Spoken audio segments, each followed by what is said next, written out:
My uncle said I could stay at his house and take care of it while he went on a trip to Europe with his family. My aunt and cousin already left for the trip, so I would be all by myself in the house after my uncle finished some things he had to do. He knew I wanted to live alone, so he gave me this chance. He told me not to invite friends or hang out too much in the yard. I didn't get why, but I guessed it was because of the snow outside. He left me lots of food and then went away. Being alone was fun at first. It felt like I had the whole house to myself. But then, one night, a weird sound woke me up. I sat up in bed and saw snow coming down really hard outside. Then I heard the sound again, but this time it seemed to be coming from downstairs. My heart was beating super fast. I got out of bed and went to check the front door, but there wasn't anything there. I carefully peeked outside the window and saw footprints in the snow. I got scared and locked the door tight. Then, through the window, I saw a small shadowy figure outside. It looked like it might be a kid.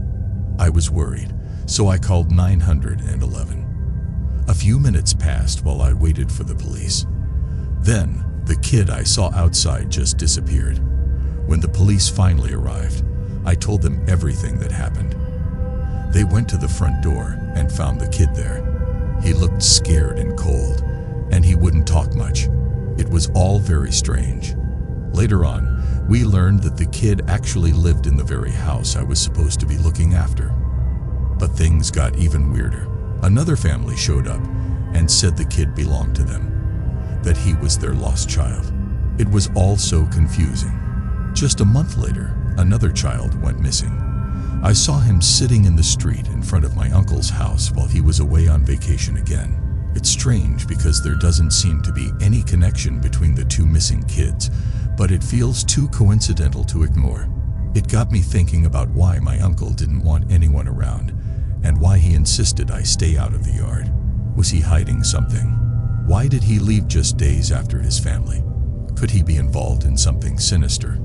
I might be overthinking, but who knows? The police checked the house after the first boy was found, and my uncle cooperated, but it still feels off. Story 2. Winter is my favorite time of year. There's something magical about snowfall and holidays that lifts my spirits. However, living in a cold state means heavy snowfall, making my part-time job as a Doordash driver challenging. Despite the risks of driving on unplowed roads during blizzards, I still took on deliveries. Fewer drivers meant more orders and better tips from grateful customers. One December night, heavy snowfall made driving treacherous. I waited until late evening to start deliveries due to my other job. Despite the hazardous conditions, I accepted high-paying offers. As I navigated through the snow-covered streets, visibility was poor, and my car struggled. I almost collided with an obstacle I couldn't see until the last moment, narrowly avoiding a crash. Realizing the danger, I rejected another order and focused on reaching town.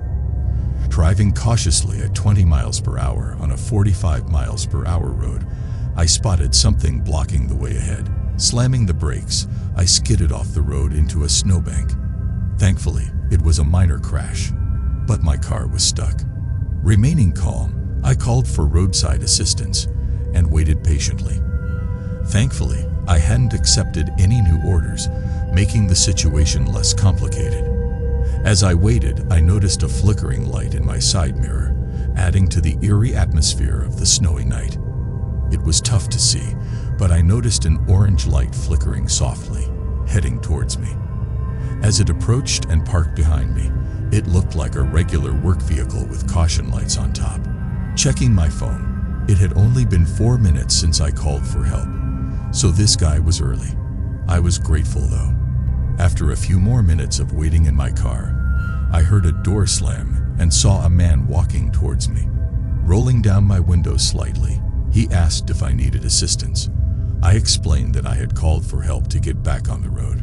The man inspected my car, seemingly figuring out how to help.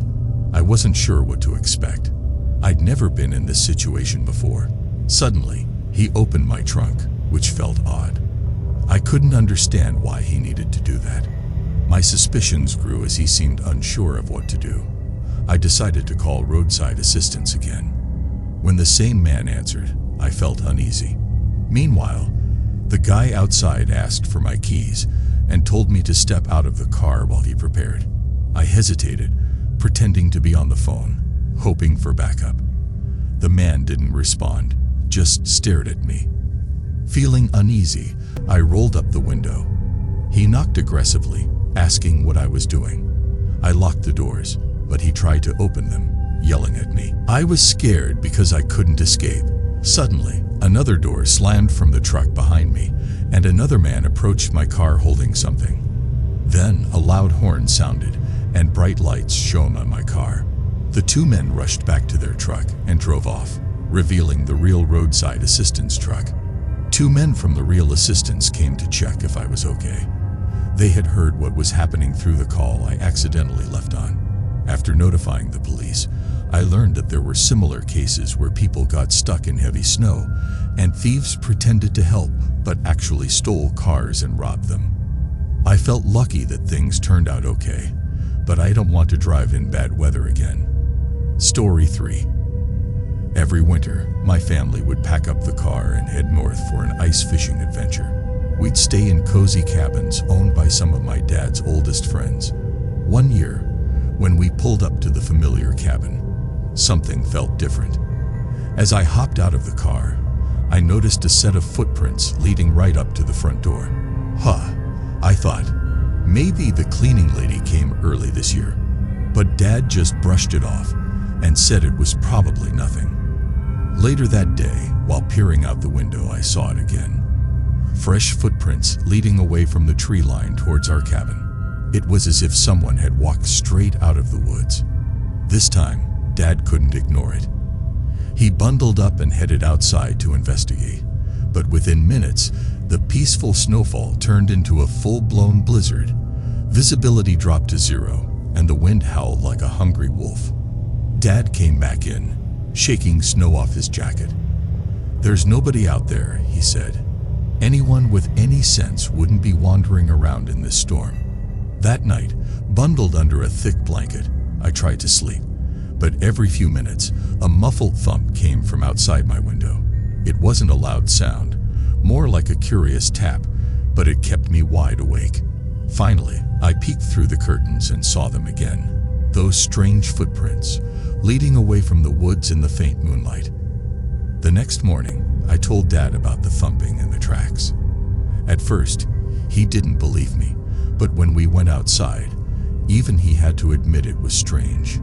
The footprints were clear as day, leading right up to our cabin, and then back again. There were no houses or roads nearby, just miles and miles of snowy wilderness. We were creeped out, to say the least. Dad called his friends, who brought along some mini cameras to put inside the cabin. It was a bit of a hassle setting them up, but anything to feel safe, right? The next day, we went ice fishing, leaving our phones in the car. No signal out there anyway. When we returned, Mom was frantically checking her phone. Apparently, the camera had detected some movement. Dad and his friend rushed inside, hearts pounding, but the cabin was completely empty. They called the police, but without video proof. The cameras only showed live feeds. There wasn't much they could do. We stayed with Dad's friends for a few more nights, but the creepy feeling wouldn't go away. On the day we were leaving, the camera went off again. Dad and his friends sprinted back to the cabin, but once again, nothing. Just those same footprints leading away from the woods.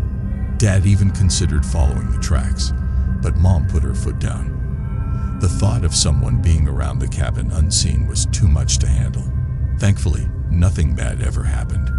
We never did figure out who, or what, was making those tracks, but on future ice fishing trips, we always stayed in a different cabin, one where the only visitors were the fish.